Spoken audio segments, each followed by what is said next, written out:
Olá, galera irada! Seja muito bem-vindo, muito bem-vinda ao nosso grande aulão irado para a prova da CAF. Você que não me conhece, eu sou o professor Marcelo, sou geógrafo, sou pedagogo, atualmente sou professor do Instituto Federal Catarinense, mas durante muito tempo eu preparo alunos para os vestibulares, para o Enem e também para a prova da CAF.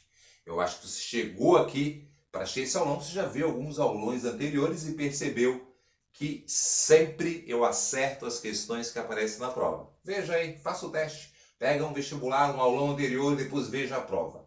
Não que eu seja algum vidente, poderia fazer esse marketing, como tem pessoas, vou adivinhar o que vai cair. Não, eu estudo a prova e eu sei como esse perfil.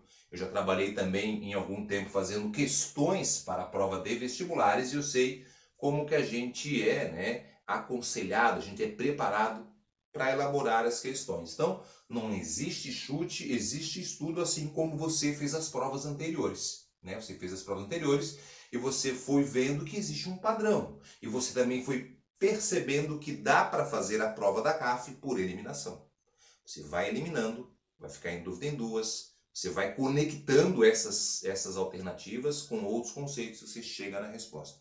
É aquela prova que você tem que gabaritar. Geografia, você tem que gabaritar. Ah, Marcelo, que pressão? Nada de pressão. Você vai se preparar para isso, você se preparou, você tem que confiar.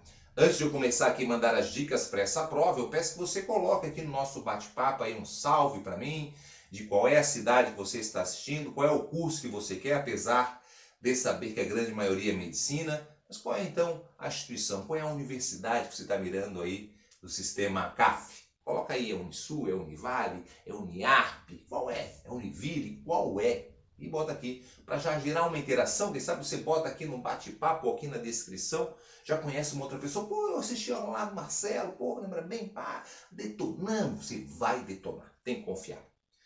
A prova da CAF é uma prova, como eu falei, previsível. Marcelo, assim, como assim previsível? É uma prova que ela tem um padrão. Então, de certeza, você vai ter uma questão de atualidades. Sim. Não é uma atualidade exclusiva, é uma questão que ela mescla vários conteúdos. Então, ela fala de alguns acontecimentos da atualidade. Então, a gente cercou alguns para vocês aí que acha pertinente para estar na prova, também analisando as provas anteriores. Geografia geral. Então, nós temos questões de geografia física. De todas elas, o que mais aparece é geologia e também a questão de climatologia. São os dois conceitos que mais aparecem recorrente nessa prova.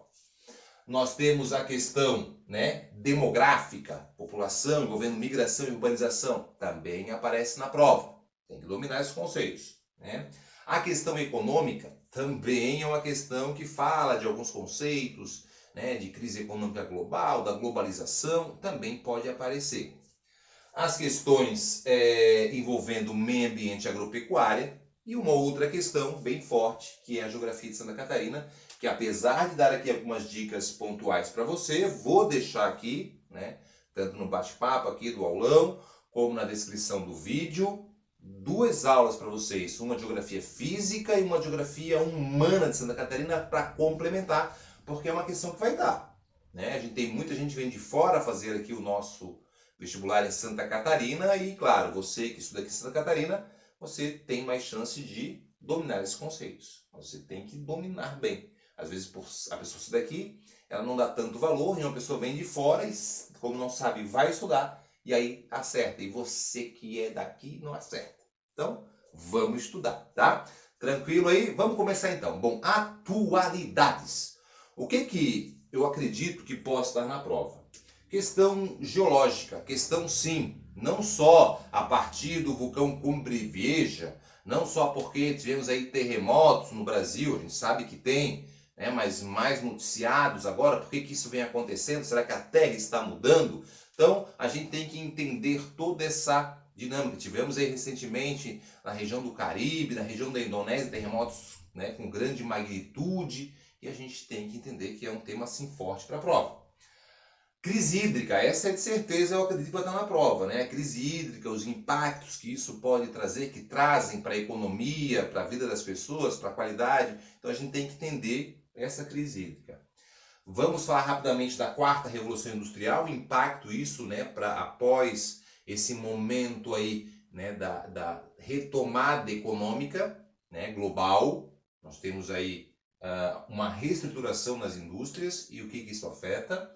E claro, a economia global envolvendo China com outros países do mundo. Então isso nós vamos começar agora para ti. Bom, terremoto. Saber que terremoto, né, ele é gerado, ele é um abalo sísmico, ele está associado diretamente aos agentes endógenos, que são os agentes formadores do relevo, né, que é o abalo sísmico, o tectonismo e o vulcanismo.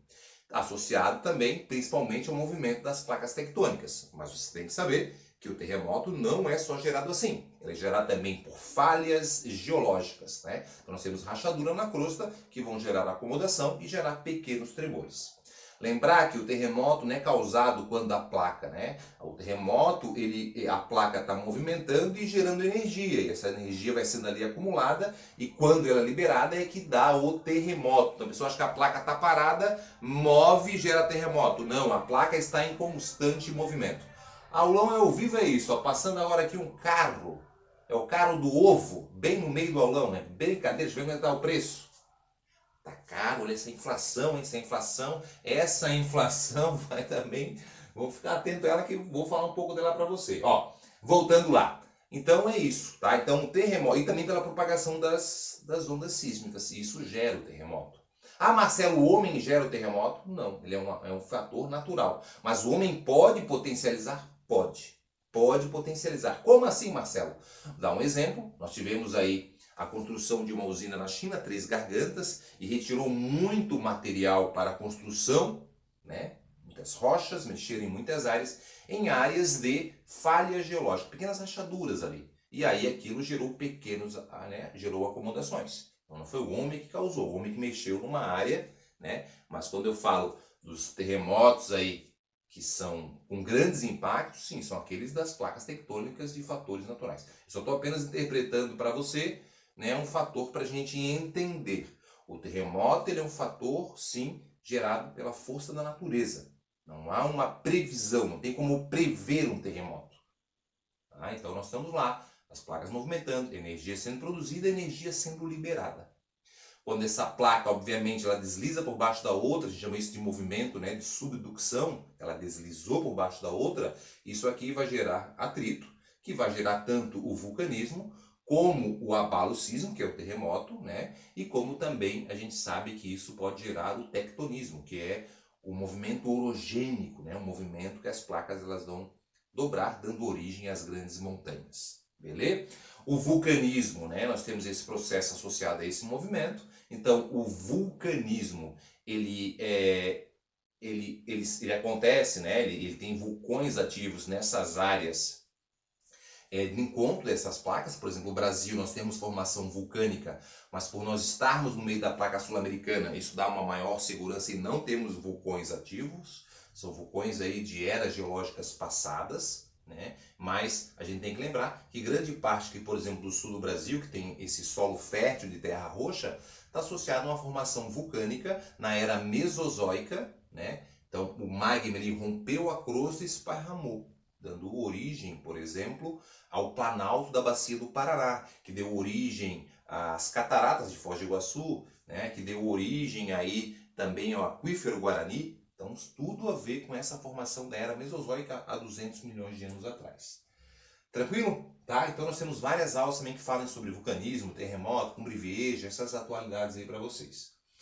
Crise hídrica. Crise hídrica é um tema muito forte. Então nós estamos vivendo aí, não é algo atual, nós temos uma crise hídrica no Brasil que está associado muito à ação antrópica. Marcelo, tem fator natural? Tem fator natural. Como assim fator natural? Porque a gente sabe que em grande parte do Brasil existem climas com duas estações. Por exemplo, o clima tropical semiúmido, que abrange, né, território e grande parte do Brasil.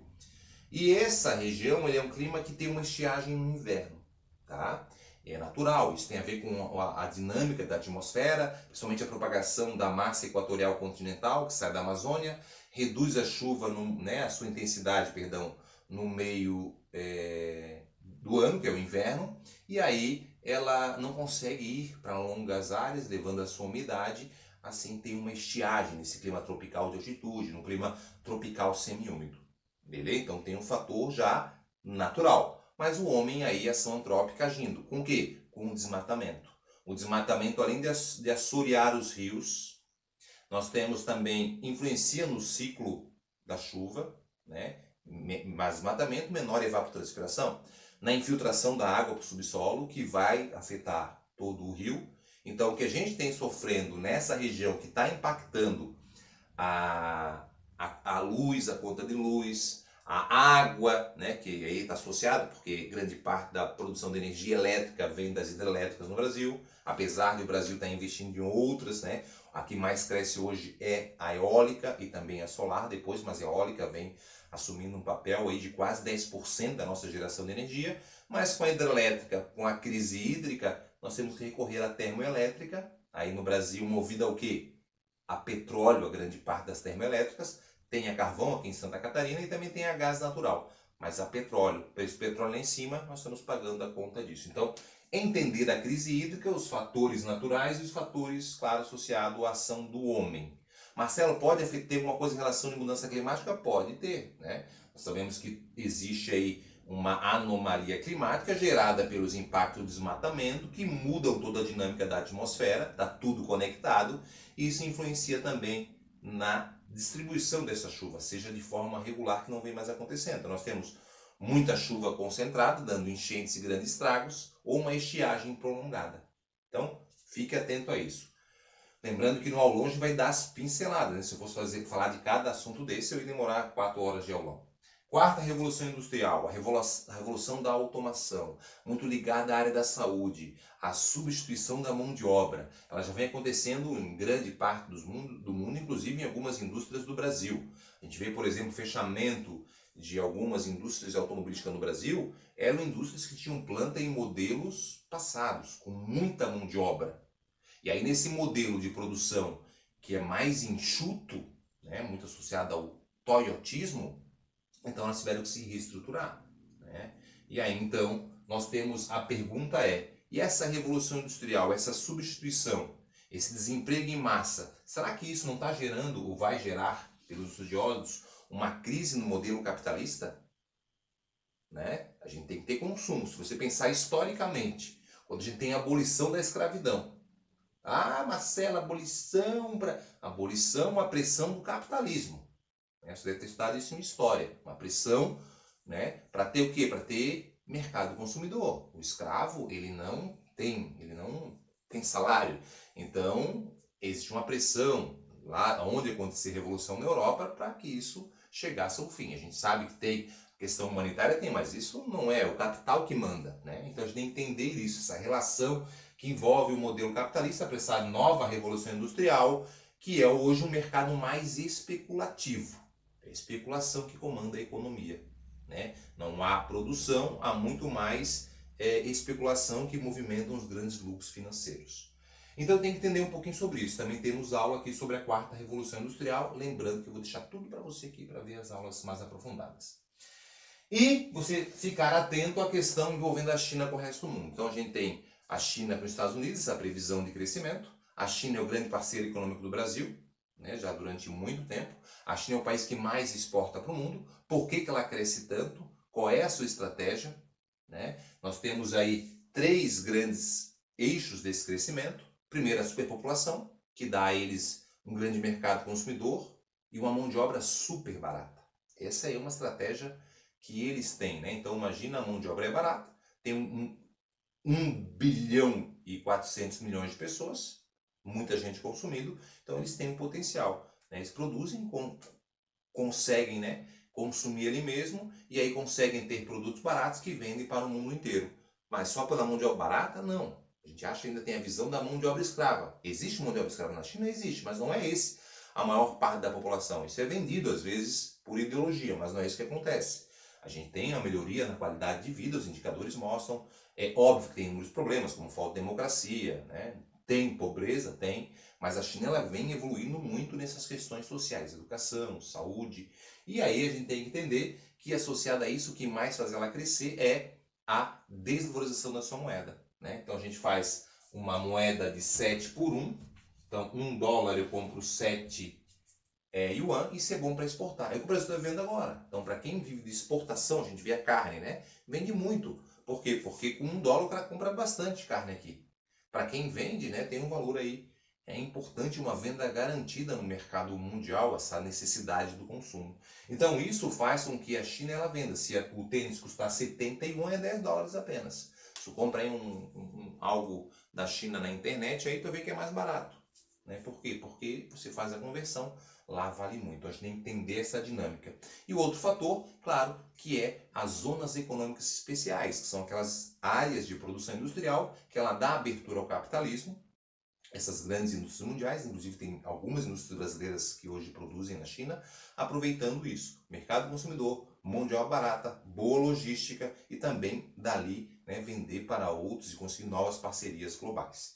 É isso que faz a China abocanhar o mundo e vem dominando. E ela vem pensando nos problemas. Poxa, a população está ficando velha. Mudou recentemente a política para 2 filhos, depois para 3, pode ter 3 filhos. E isso, né, vem preocupando que a população está envelhecendo, influencia no mercado consumidor e também na oferta de mão de obra. Conflito com os Estados Unidos, essa guerra, né, que estava muito acentuada no governo Trump e agora deu uma reduzida, mas ainda existe essa disputa.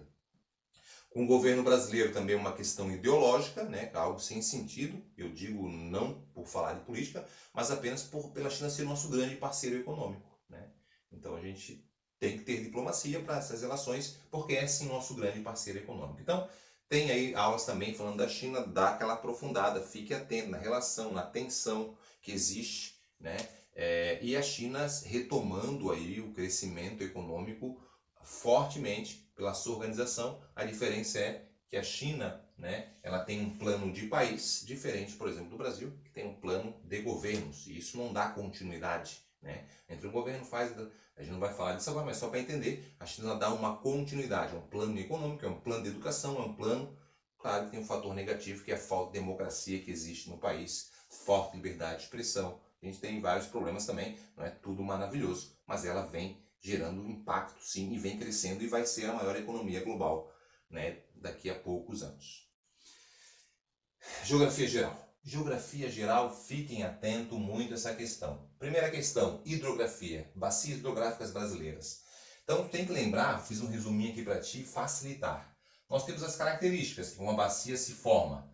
As bacias, elas podem se formar de 3 tipos. Elas podem se formar pela chuva, que é a maior parte do mundo, a gente chama de regime pluvial.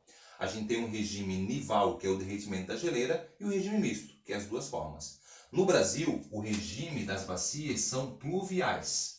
Todos não, com exceção da amazônica. Então você grava, as bacias brasileiras se formam pela chuva, menos a amazônica, que nasce lá nos Andes, nival, mas também é alimentada pela chuva, então ela é mista. Todas as bacias são pluviais, menos a amazônica. Agrupa. Todo mundo aí é bonito, só eu sou feio. Você é bonito, bonita, maravilhosa, lindo, gato. Então se liga, pluvial, agrupa. Todos os rios do Brasil são perenes? Não. Se os rios são formados pela chuva, associa. Rio é formado pela chuva. No Brasil, de modo geral, chove? Igualmente não. No Nordeste nós temos um clima semiárido. Então todas as bacias são perenes, menos a do Nordeste. Ó. Menos a amazônica, menos nordestina. A bacia do Paraná é pluvial? É. Porque só a amazônica não é. É perene? É. Porque só do Nordeste não é. A do Nordeste... O clima lá é semiárido, ou seja, chove só um pequeno período, então a bacia vai secar. Você associou, né? Então, todas são perenes, menos a do Nordeste. Então, Tocantins é perene? É. A do Paraguai é perene? É. Porque só a do Nordeste não é perene. Ah, Marcela, então tem a parada da transposição de São Francisco. É óbvio que é transpor a água do Rio São Francisco, que é um rio perene, para os rios que secam, os rios intermitentes do Nordeste. Elas são exorreicas, vão para o mar todas? Todas são exorreicas, todas vão para o mar. Por quê? Olha isso aqui, o que é isso aqui? Isso aqui é a Cordilheira dos Andes. Por mais que o rio faça isso, ele acaba desaguando no mar. É exorreica, tá? Todas são. E aí nós temos também planalto. Os rios são de planalto? Todos não, menos 2. Aí você vai para o relevo, né? Qual relevo aqui é planície? Amazônica, Pantanal, as duas grandes planícies, né? Então, A bacia amazônica não é de planalto, é de planície, e a bacia do Pantanal é do Paraguai, que também é de planície. Todas demais são de planalto. Planalto boa para energia, planície bom para navegação. Porém, fique atento, a bacia amazônica ela é uma bacia de planície, mas ele tem o maior potencial de gerar energia. O grande volume d'água, né? E pelo relevo, tudo isso dá a ela um grande potencial. E por último é a foz, que é estuário. Todas são? Não, menos a amazônica. A amazônica possui a foz do tipo mista, estuário num braço só. Delta abre mais braços. Todas são estuário, menos a amazônica. Então você gravou pluvial, perene, exorreica, planalto, estuário. Repita. Pluvial, perene, exorreica, planalto, estuário. Todas são? Das 9, 6 são assim. Apenas 3 são diferentes. Qual que é diferente? A amazônica, que não é pluvial, é mista. Não é de planalto, é de planície. E não é estuário, é mista. Então é mista no começo e mista no fim. Né? Seria um misto quente bem fininho, planície. A nordestina só não é perene, é intermitente. E a do Paraguai só não é de planalto, é de planície. Resumão, né? Grande aproveitamento energético é a bacia do Paraná, onde tem Itaipu, tá? E o potencial é a amazônica, mas não é muito aproveitado. Impactos ambientais, né? A gente sabe disso ali. Então tem que estar atento a isso. Então essa é a hidrografia, as bacias brasileiras. A gente também preparou aqui, falando já de Brasil, de biomas, tá? Então a gente vai destacar 3, o Cerrado, a Amazônia e o Pantanal. Por quê? Porque eles estão associados à crise hídrica, então tem que estar atento. São os que sofreram bastante com as queimadas, são que sofrem muito associado ao quê? A agro, né? A questão da agro, expansão da agropecuária, na agricultura e da pecuária, agricultura de grãos principalmente, a pecuária de bovinos principalmente, tá? Então nós temos queimadas, né, que acabam sim impactando essa região. A Amazônia é a maior floresta tropical do mundo, ela é heterogênea, latifoliada, densa, ombrófila, né? Possui plantas epífitas, com um solo lixiviado, que é um solo pobre em minerais, lembra disso? O Pantanal, ele é uma vegetação complexa, ele é um mix. Tem floresta amazônica, tem cerrado misturado dentro dele, tá? E o Pantanal é a maior planície alagada do mundo. E os impactos do Pantanal, esse desmatamento que vem assoreando o rio, vem prejudicando a economia agora. Além das queimadas, o rio, é só você pensar, né? Então, desmataram, cai mais terra, o rio fica assoreado. Época das cheias, o Pantanal vai aumentando seu tamanho. Como agora ele está aqui, ó, galera, ó, né? Com volume de terra no rio, aí vai escoar e a água vai alagando maiores áreas que eram áreas agricultáveis que vem afetando a economia dos pecuaristas. Olha a natureza. E o cerrado, né? Uma das vegetações mais desmatadas do Brasil. Tanto é que ele é classificado como um hotspot, não esqueça disso. Né? Ele é arbustivo, a maior parte deles, passado por gramíneas, né? Que no inverno ficam amareladas, e dentro desse bioma nós temos a nascente da bacia Tocantins-Araguaia, da bacia de São Francisco e da bacia do Paraná. E aí você associa desmatado pela agropecuária, e isso gera impacto diretamente no que nós temos hoje da crise hídrica. As queimadas do Cerrado, as queimadas da Amazônia, as queimadas do Pantanal, isso vão afetar sim as características. Olha quem chegou aqui, galera. Você quer botar roupa branca? E eu tenho o meu gato irado, que é o Romeu, que veio participar da aula e vai ficar aqui hoje. Olha pra galera lá, ó. Tu fica olhando pra eles, eu fico olhando pro quadro, pode ser? Bom, meu querido, deu, cansou? É assim, ele é rebelde, ele é rebelde. Então, Romeu é o nome dele. Galera, então nós temos aqui essa questão dos biomas, né, da Amazônia, que é heterogênea, que é latifoliada, o Pantanal, que é um mix, e o Cerrado, que é mais arbustivo, com gramíneas. O impacto deles, da Amazônia, afeta diretamente, né, a evapotranspiração, que afeta diretamente a distribuição da umidade naquela região, que afeta várias áreas, não apenas do Brasil. O Pantanal, esses impactos no Pantanal, essas queimadas afetam muito a biodiversidade, o assoreamento dos rios, então nós temos problemas graves. E o Cerrado pelas nascentes. Então você tem que associar, que é um tema muito forte, tá? Além disso, você tem que estar muito atento nessa questão, né, que vai envolver a geologia, rochas. Rochas são agregados de minerais, né? Esses agregados vão se agrupar, vão se solidificar, formando as rochas. Então nós temos três tipos: as ígneas, que são as magmáticas, né? Que elas podem ser intrusivas ou extrusivas. Intrusiva, a solidificação do magma dentro da crosta, processo plutônico. O exemplo mais comum é o granito.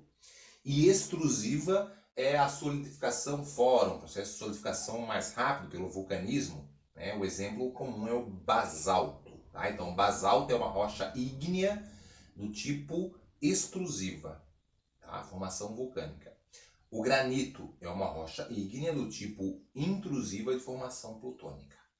Ígnea foram as primeiras rochas formadas no planeta, então são rochas primárias. Essas rochas podem quebrar, gerar sedimentos, que vão formar as sedimentares, que estão associadas diretamente ao processo de intemperismo, que pode ser químico, que pode ser físico, que pode ser biológico. Aí vão dar origem às rochas sedimentares detríticas, né? De intemperismo físico, como o arenito, ou então as químicas, de intemperismo químico, a água como grande agente desagregador, as estalactites. E, né, associado a resto aí de animais e vegetais, como o próprio carvão mineral, que é uma rocha sedimentar orgânica. O carvão mineral um dia foi uma árvore formada na era paleozoica. Através da pressão e temperatura, essa rocha pode virar metamórfica, do metamorfismo. Né? Metamórfica não tem tipo, é apenas metamórfica, formada pela pressão e temperatura. Então, um outro tipo de rocha, que nós chamamos do granito. O granito é ígneo. Se ele sofre metamorfismo, né, a pressão e temperatura, ele vira o gneiss. O arenito é sedimentar detrítico. Pressão e temperatura, ele vira o quartzito, o quartzo, que então é metamórfico. Isso demora milhões de anos. Obviamente que uma rocha ígnea pode quebrar e vir a ser sedimentar, que pode sofrer pressão e temperatura e virar metamórfica, que pode quebrar, virar a ser sedimentar, que pode, em fusão, voltar a ser ígnea. Isso demora milhões e milhões de anos. Marcelo, resume aí com emoção. Quer emoção? Então vem comigo. The Voice. The Voice. Eu estou mais para Carlinho Brown, mas eu vou cantar uma do Lulu Santos. Ó. Galera, eu vou falar das rochas sedimentares metamórficas. As ígneas são as magmáticas, são extrusiva ou intrusiva. A intrusiva é plutônica, já a extrusiva é vulcânica. Primeiras rochas do planeta, pré-cambriana a gente diz. Sedimentar se decompõe, detríticas químicas e as orgânicas. A metamórfica é diferente, irmão. Não existe tipos nem sonhos. Elas se formam lentamente. A alta pressão é muito quente. Granito vira um gneiss. Arenito quartzo formou. Pum, pum, pum, pum. Gostou? Cola em mim que tu brilha, purpurina. Bora lá. Então, rochas, resumão para ti, que vão depois quebrar. Da rocha vem o solo, que é formado por água, minerais, matéria orgânica, né? Água, ar, tudo isso forma o solo, que é o agente do intemperismo. Tudo que é solo um dia foi uma rocha. Cola em mim, tá? E aí, obviamente, esse solo, ele tem ali toda a parte que envolve, né, o horizonte O, o horizonte A, o horizonte B, o horizonte C e o horizonte R. Né? Aqui a rocha matriz vai quebrando, vão gerando até aqui em cima o O de matéria orgânica. Temos aula aí para você, tá? Tem a questão que envolve agro e meio ambiente, cerca isso, que é muito importante. Nós temos vários impactos ambientais, várias conferências, vários acordos, vários, né, reportagens afetando até o recurso que o Brasil recebia de acordos firmados anteriormente. Então, hoje nós temos uma expansão da agropecuária, né, a bancada dos políticos aí pressionando o governo, temos aumento do agrotóxico, né, o aumento das áreas cultivadas, então tudo isso afetou. Apesar dos agricultores falarem que o aumento está mais ligado à produtividade e não da área. Mas a pecuária, sim, né? A pecuária é o principal fator da expansão e dos impactos, principalmente na Amazônia, na área do Pantanal e na área do Cerrado brasileiro, que sofrem muito, sim, com isso. Então, associar diretamente, isso aqui afeta os biomas, que afeta a hidrografia, que afeta o clima, né? E, claro, vários impactos. Esses impactos geram anomalias climáticas, aumento de tempestades, né? Estiagens prolongadas, aumento de número aí de furacões, de tornados, tudo isso são impactados pela ação do homem no meio. Tranquilo? Cerca, isso também é importante para a prova. Além disso, a questão da geografia geral pega aí a questão da geografia humana. Nós temos a população brasileira e começando a chegar no equilíbrio, né? 210 milhões, vai crescer mais um pouco, e depois vai começar a diminuir. O que é isso, Marcelo? Está morrendo? Não, isso aqui tem a ver com a taxa de fecundidade, que ela já foi de 6 lá na década de 40 e hoje ela está menor do que 2, 1,7. Então, nós temos aí uma diminuição que vai refletir, obviamente, na população num futuro. Então, isso aqui afeta a transição demográfica. Nós estamos quase indo para o quarto estágio da nova classificação, né? Então, tem primeiro, segundo, terceiro, quarto e quinto. Então, aqui alta natalidade, alta mortalidade. Aqui nós temos alta natalidade e a redução da mortalidade. No terceiro estágio, onde o Brasil está, uma redução das duas, né? E aí, quando chega no quarto, nós temos uma instabilidade das duas, mas mais lá embaixo, né? Assim, mais ou menos. Ó. E aqui no quinto, quando tem o CV negativo, que acontece em vários países europeus. No Brasil, nós vamos ter, claro, consequências aí, por isso que é informada a Previdência, né? Porque também vai afetar o mercado consumidor brasileiro, a oferta de mão de obra, tudo isso, até os direcionamentos dos recursos. A área da saúde, por exemplo, tem que receber mais porque a população vai ficando cada vez mais velha, né? E diminuir recursos para a educação. Isso é claro, no futuro, muito futuro, tá? Mas só para entender que isso vem acontecendo, isso está agora na época dessa transição. O Brasil, por exemplo, foi ultrapassado pelo Paquistão, hoje é o sexto mais populoso, e também vai ser em breve ultrapassado por outros países, Nigéria, dentre outros países, podendo cair lá para 2100 para 12º país mais populoso. Agora vamos então à parte da geografia de Santa Catarina, uma questão certa. Vou lembrar, vou deixar aqui aulas mais completas para você ver depois, hein? Então, primeiro a parte humana, né? Eu vou falar um pouquinho.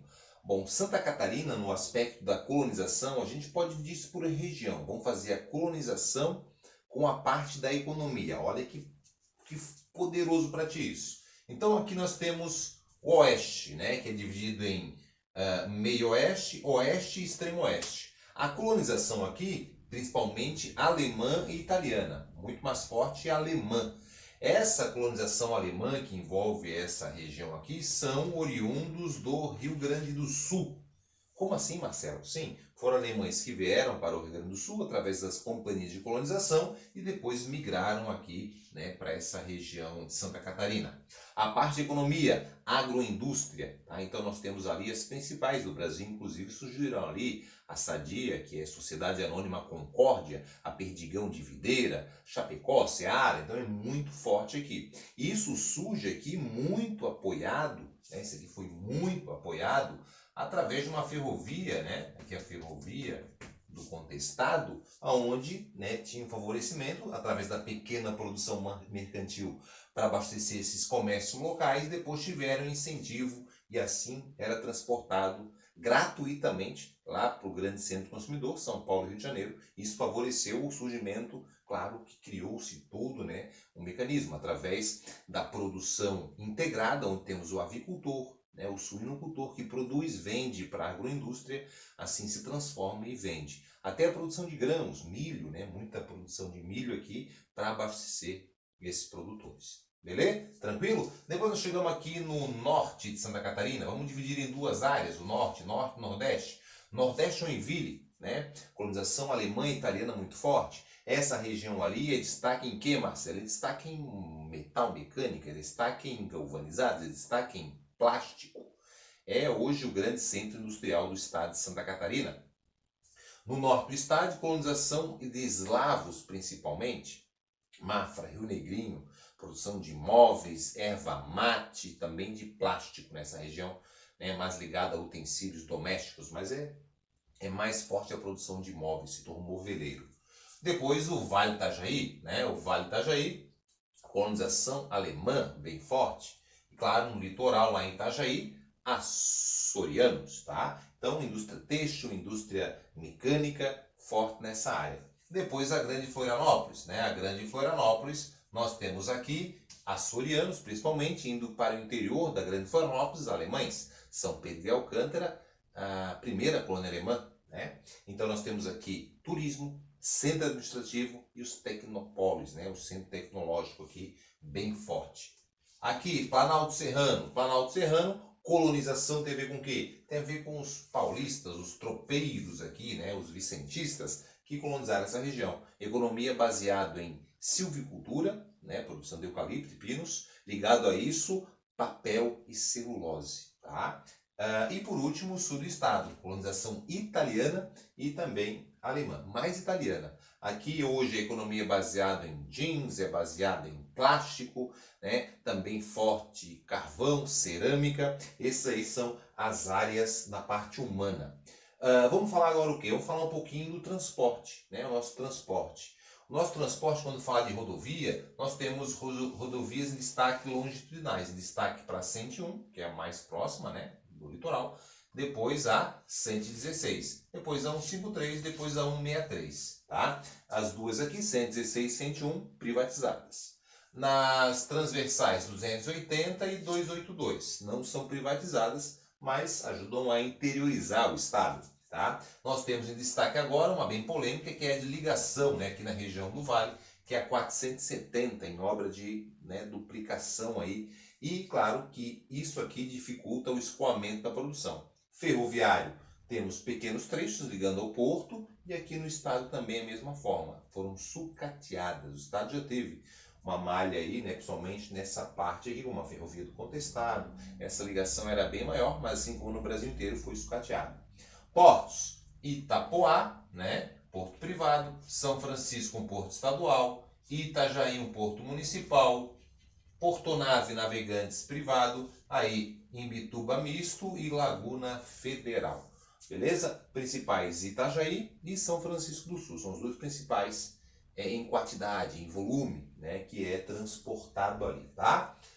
Bom, após isso a gente tem que fechar essa parte aqui para vocês da parte humana, além de transporte, além da economia, além da população, falar para vocês a parte que envolve a agricultura, né? E claro, a indústria, por mais que eu já falei da economia. A nossa agricultura é uma agricultura voltada, não esqueça disso, voltada à pequena propriedade familiar, diferente das regiões que predominam grandes latifúndios. Aqui não, pequena propriedade familiar. Destaque, se eu falar aqui para vocês, desde banana, né, arroz aqui nessas áreas, produção de cebola, grãos de um modo geral. Então nós temos erva mate, que está mais ligada à silvicultura, né? Mas nós temos aí uma grande produção, uma grande variedade. Pecuária de aves e suínos, destaque nacional, bovinos, né, não é destaque, mas a região do Planalto Serrano, o Vale Itajaí, né, algumas áreas ali, mas nosso bovino não é assim, digamos, é livre de febre aftosa sem vacinação, mas não em quantidade, tá? Isso aqui é a pecuária, então a agricultura tu vai lembrar disso, é destaque, né, tá entre os maiores produtores de arroz, entre os maiores produtores de milho, maior produtor de cebola, né, é destaque aí. Nessa maior produção de maçã já foi, mas hoje figura entre as maiores produções de maçã, região de Fraiburgo, região de São Joaquim. Então tem uma agricultura bem variada, né? Produção de alho, é bem variada assim, ligado a essa característica, tá? Quando eu falar para vocês de um modo geral da economia do estado, desde a indústria como na agricultura, as propriedades caracterizam pela pequena produção. Abastece a família, a indústria abastece o mercado local e assim vai se desenvolvendo. É uma característica do nosso estado.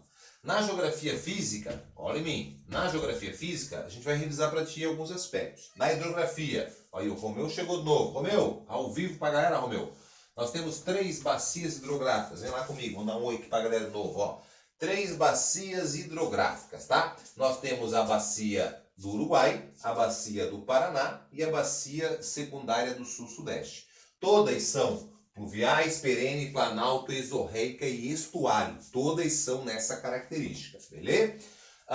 Destaque aqui também, rio de fronteira, Rio Peperiguaçu, Rio Uruguai, Rio Pelotas, Rio Mampituba, né? Rio Jangada, Negro, Iguaçu, tudo rios de fronteira, né, que ligam aí, dividem com Paraná, Rio Grande do Sul e Argentina, a nossa fronteira. E o nosso litoral recortado aí com várias baías, enseadas, né? Praias belíssimas, um grande potencial turístico. Turismo de inverno, turismo de verão. É um potencial muito grande. Então essas são as bacias com essas características, tá? Ah, Marcelo, vai dizer que tem música disso aqui? Tem música também. Tudo isso aqui eu tenho música. Olha, se o The Voice me descobre, eu paro de dar aula. Vamos lá então, hein? Te explicando a hidrografia desse estado, relevo recortado da chuva se formando. Daquele jeito a vertente você mostra, serragem geral basalto, cerrado mar granito. Tudo bem, um rio vai e o outro vem. No interior o Uruguai divide bem. É o maior, mais genuíno, não. Esse daqui, ele é o maior rio, mas não é mais genuíno, porque está com o Rio Grande do Sul, só para te falar. Ou talvez o Peperiguaçu vai ver, dividindo com a Argentina, pode crer. Chapecó e o do peixe limpo não vai ser poluídos muito pela agroindústria. Não, não, não, não, não. Tá vendo aquele rio que vai lá para o mar? É o Itajaí, um grande porto foi formar. Maior é o Canoas, do Boa Vista deu. O Canoas é o maior rio dentro do estado de Santa Catarina e nasceu no Morro da Boa Vista, que é o ponto mais alto. Maior é o Canoas, do Boa Vista deu. Juntou com o Pelotas, Uruguai foi e desenvolveu. Que coisa louca, a hidrografia. No norte o Iguaçu, Jangada e o Negro tinha. Você vai encontrar, no sul vai desaguar. O Mampituba é um rio bem na divisa. Cola em mim que tu brilha. Bora lá, e depois disso, relevo recortado. Nosso relevo, nós temos 2 blocos do Planalto, da Serra do Mar e a Serra Geral. Isso pode ser chamada na nova classificação de relevo, né? Bacia do Paraná, né? E planaltos e serras do leste. E no meio uma área depressiva, depressão periférica da borda leste da Bacia do Paraná. Essa é a nova classificação. Eu digo nova, né? Porque é da década de 90, as outras são mais antigas ainda. Tá? Os pontos mais altos Santa Catarina no Planalto Meridional, né? O Morro da Boa Vista como ponto mais alto do estado, né? Um pouco superior a 1.800 metros, 1.827 metros ali, beleza? Clima é totalmente subtropical, mesotérmico úmido com chuvas bem distribuídas. Nas áreas elevadas, a gente classifica como CFA, mesotérmico C, F úmido, né? E B, que nessas áreas altas, né? Que significa verão ameno. Quanto mais alto, mais frio. E nas áreas mais baixas, aí sim é CFA, né? CFA, que o A vem de verão quente, tá? Isso aí é um aprofundamento que geralmente cai mais na UDESC, mas vai que caia, tá? E aí, obviamente, a nossa vegetação. A vegetação de Santa Catarina, né? Nós vamos falar assim, nossa vegetação da mata original, o que mais tinha a mata da araucária. O que sobrou, o que mais tem é a Mata Atlântica, né? O que ajuda a preservar a Mata Atlântica são os parques, como o Parque da Serra do Tabuleiro, na região da Grande Florianópolis, ou em Balneário Camboriú, o Parque Unipraias, que ajuda a preservar um pouco dessa vegetação, mas as duas são muito impactadas. Mas comparado com a araucária, né, que foi totalmente degradada no seu processo de ocupação do estado pelas ferrovias, cidades que iam surgindo, né, e o pinheiro do Paraná, pinheiro angustifoliado, que é o nome da araucária, ajudava a movimentar a economia daquela região. Então, Santa Catarina chegou a ser o principal estado aí, né, que extraía madeira do Brasil inteiro, devido ao poderio. O que foi, Romeu? Devido, tá batendo aí na câmera pra galera. Galera, o Romeu tá querendo sabotar, camarada. Já vou jogar uma capoeira aqui contigo.